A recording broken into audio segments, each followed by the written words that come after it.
You're listening to an Ono Media podcast.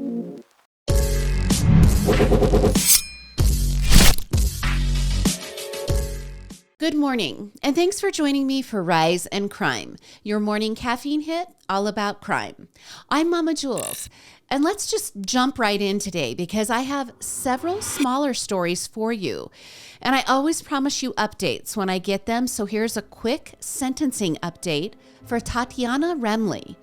Now, you can go back and listen to the September 18th episode of Rise and Crime for all the unusual and possibly lurid details, depending on who you are, about this murder for hire scheme. But here's the basics. Tatiana had a penchant for marrying money, and I'm not judging. It's just what her history tells us about her. She initially married Ken Woolcott, who was 20 years her senior, and he was part owner of the Seattle Supersonics.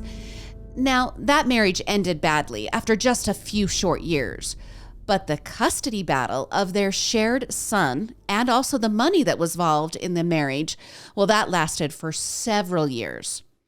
Then during that time, while all that custody battle was going on, Tatiana found new love interests who helped sustain her lifestyle that included an expensive equestrian hobby, some fancy cars, and a paid service staff. Now, eventually, Tatiana settled in with Mark Remley.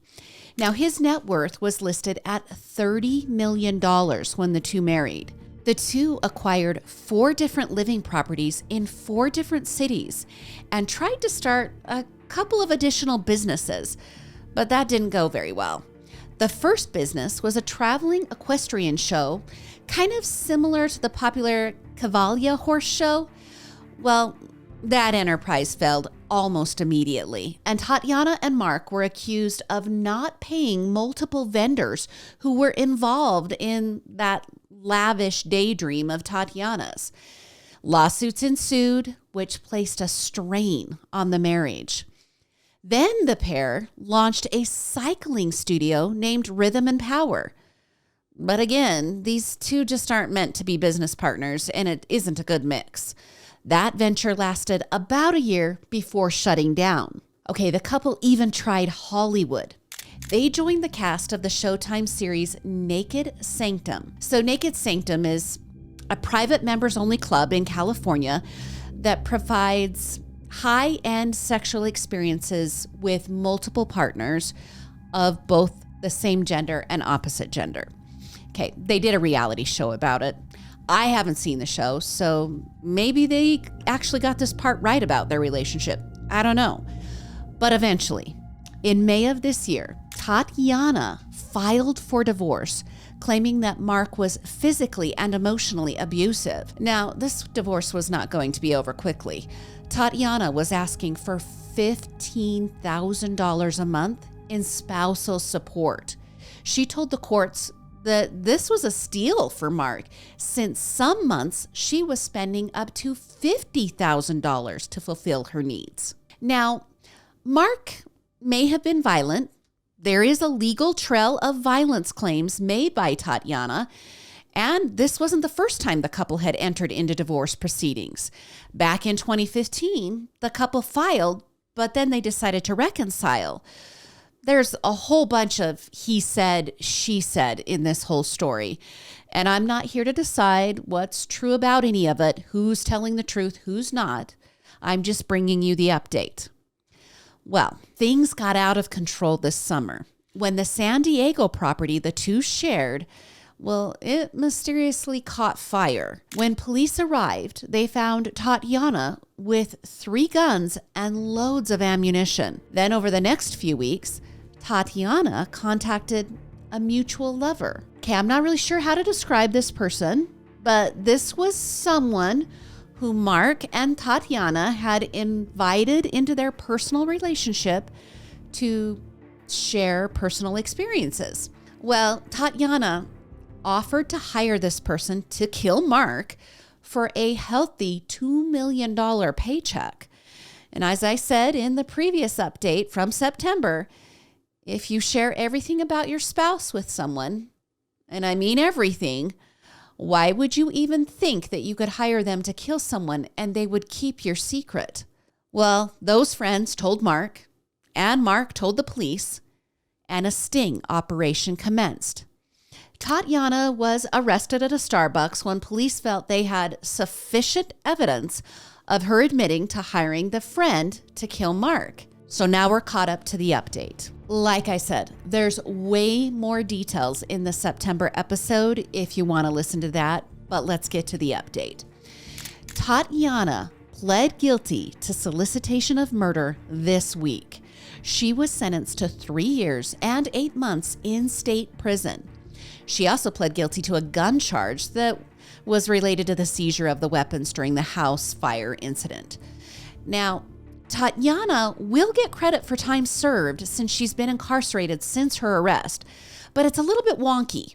She's only been in jail for 149 days, but she got credit for 297 days because she's been on her best behavior in jail.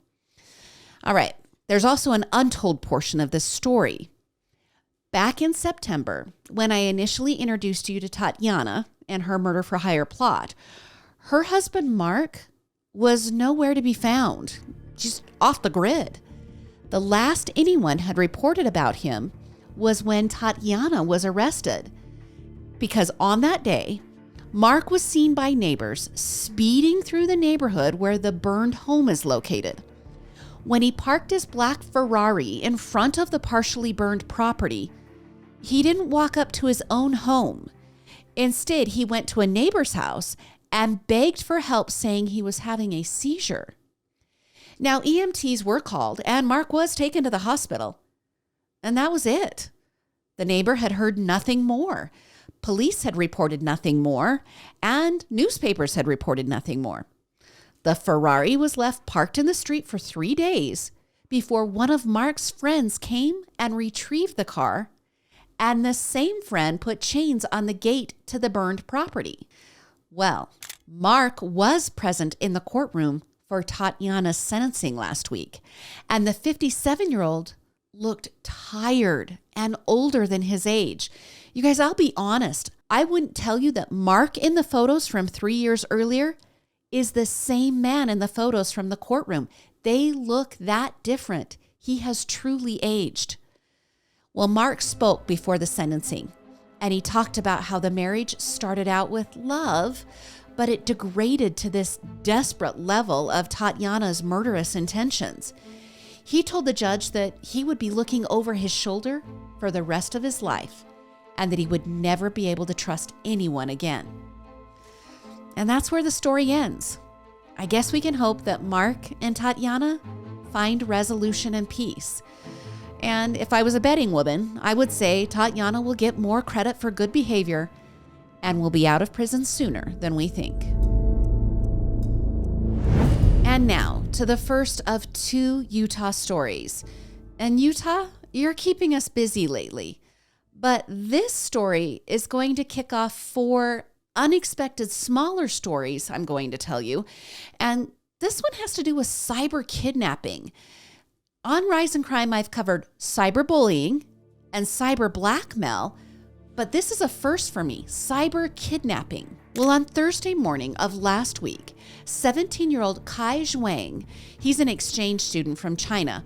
Well, he got up, he got ready, and he went to his high school. There was nothing out of the ordinary. But by Thursday evening, Kai had been reported missing by his parents that are back in China. See, the parents called the high school because the alleged cyber kidnappers had told the parents that Kai had been abducted and that they could help their son to safety if they would wire ransom money to a secure bank account. Now, when I first read this, I thought, how did they get Kai to play along with this? He's in America, his parents are in China. It didn't make any sense to me. But here's how it works.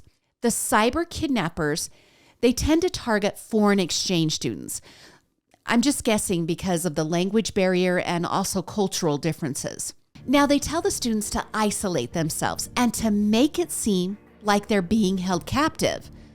The victims are then told to take pictures of themselves in isolation and send those pictures to a certain internet address or cell phone number. Now, the exchange student thinks if they don't comply, that their family is going to be harmed. At the same exact time, the staged picture of the isolated student is sent to their family, and the family is told that their son or daughter will be freed if they pay the ransom money. Now, the scheme works if the cyber kidnappers target the right student who is not confident in his surroundings, and if the timing actually works out perfectly. And in the case of Kai out of Utah, it was the right recipe for the kidnappers. On that Thursday morning, Kai left his host family home in Riverdale, Utah, and traveled to a canyon in freezing temps and snow-covered ground. When investigators were alerted that Kai was missing, they realized that they had run across him the day before when he was purchasing camping equipment to, according to him, camp in a nearby canyon. When the police ran across him the day before, they were concerned, and they had escorted Kai back to his host family home. But the situation wasn't explained to the host family. The host family had no idea Kai had purchased camping equipment or that he was even thinking about planning a camping trip. So the next day happens, and this is when Kai goes missing. And investigators were told that the family had already paid money to the kidnappers, a significant amount of money, $80,000. Kai's family also showed investigators a photo of Kai in the snow-covered wilderness. When investigators put two and two together, they knew Kai had utilized the camping equipment and was probably in danger in the freezing temperatures. Well, after consulting with the FBI, they also knew Kai was self-isolating and they needed to work fast to find him. Weber County Sheriff's Office search and rescue drone team, they went to work searching a large area along the Wasatch Front. But it was actually a Riverdale police detective who hiked the mountainside on foot that came across the teen on Sunday. He was alive, but cold and scared, hunkered down in the tent he had purchased. I'm going to remind you of the timeline here. He went missing on Thursday, and he was found on Sunday. When they found Kai, he had no heat source in the tent. He had only the sleeping bag and the thermal blanket he had purchased, and then there was a little bit of food and water remaining. And then, oddly enough, he had several phones with him that he was using to communicate with the cyber kidnappers. Well, first responders said that Kai was only concerned about his family, and he wanted assurance that they were safe. After that was provided, he asked for a warm cheeseburger on the way back to the Riverdale Police Department. Now, Riverdale Police Chief Casey Warren said he wants this to serve as an example that foreign exchange students can trust police to protect them. He also said he wants them to know that they will ensure their safety and their family's safety. Okay, now let's talk for a minute about what's going on at our airports this holiday travel season. 2 kids traveling alone have been sent to the wrong destinations, and now there is news out this week that a man died in a jet engine in Utah. So let's tackle that one first. On New Year's Day evening, at about 9:50, a store manager of one of the outlets within the A terminal at Salt Lake International Airport contacted the airport control center. This after the manager saw that man pass through an emergency exit door that led to the runway.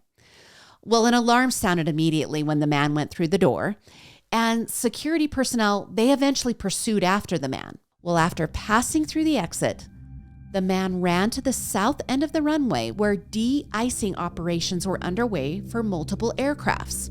Okay, let me explain for you warm weather people.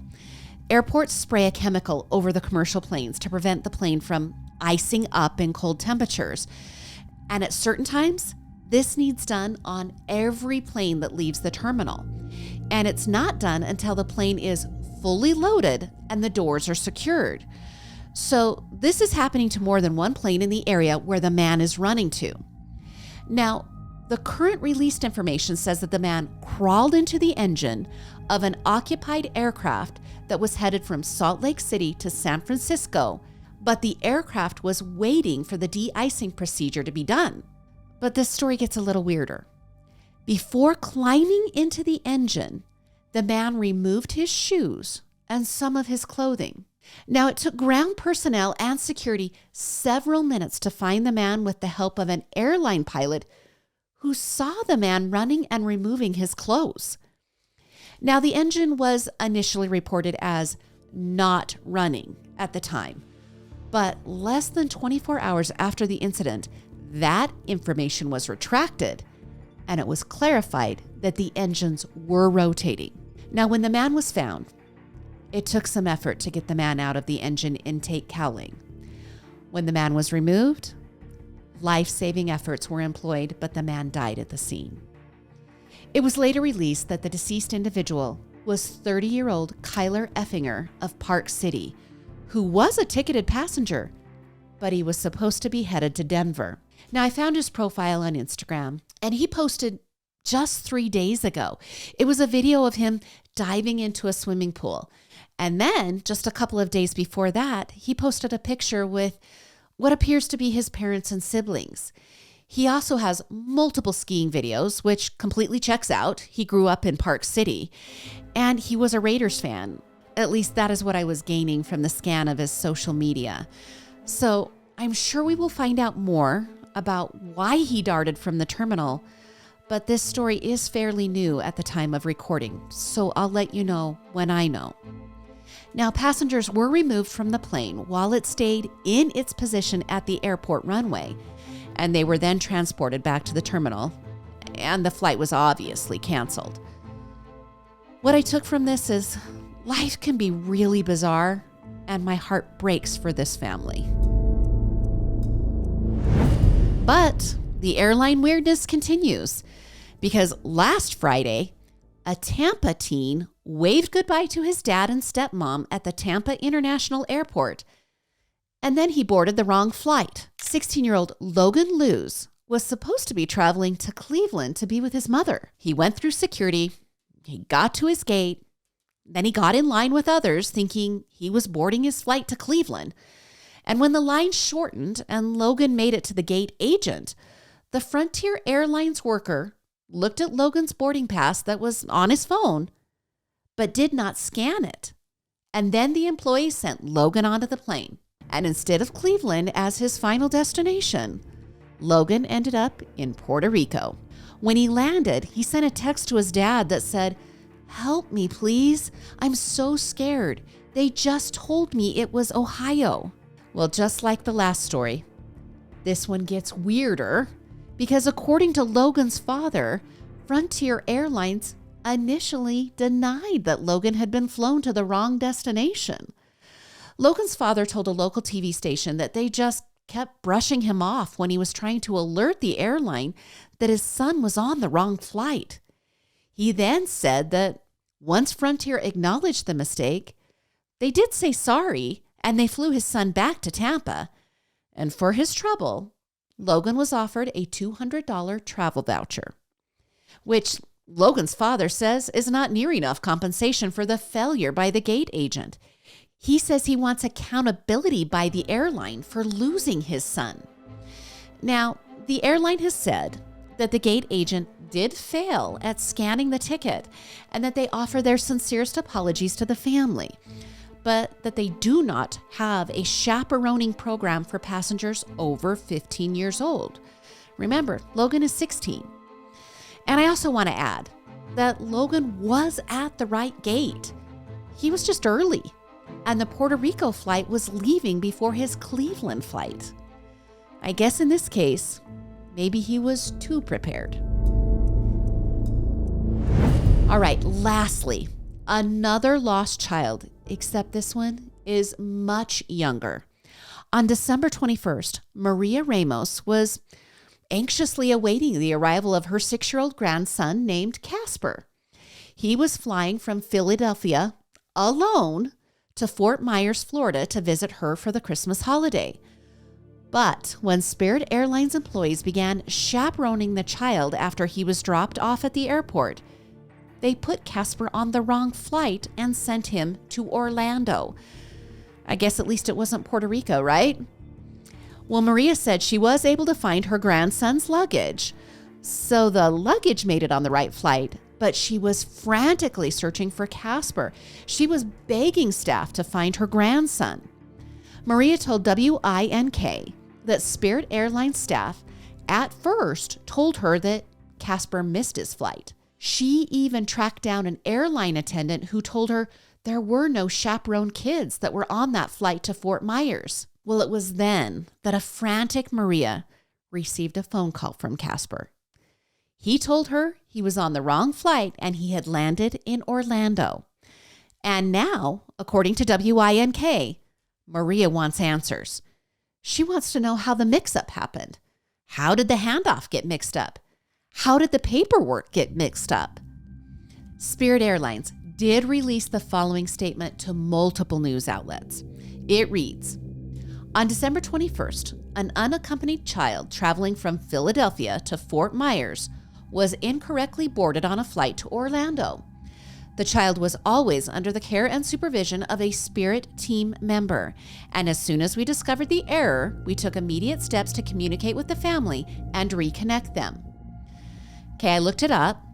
All airlines charge some sort of fee to chaperone a child from one destination to another, so Casper's guardians did pay extra money to have Casper put on the right flight. Now, Spirit Airlines also said they will be conducting an internal investigation to figure out what happened. And this got me thinking, you guys, I did leave my daughter Peyton at a dance competition once, but in my defense, she told the arranged ride home that she wasn't supposed to go with them, even though she was supposed to go with them. We might have actually debated over this on the Christmas holiday vacation, and then we had a few laughs about it. All right, that's your Thursday episode of Rise in Crime. Thank you for today's case suggestions. There's been some new updates to Oh No Media, so maybe you want to check out our social media accounts to learn about some big changes happening for current podcasts and maybe even some new podcasts on the way. And you can give us a like and a follow. Also, please hit the subscribe button. Thanks for being here with me. You can join me again on Monday for more morning crime news. I'm Mama Jules, and keep safe out there.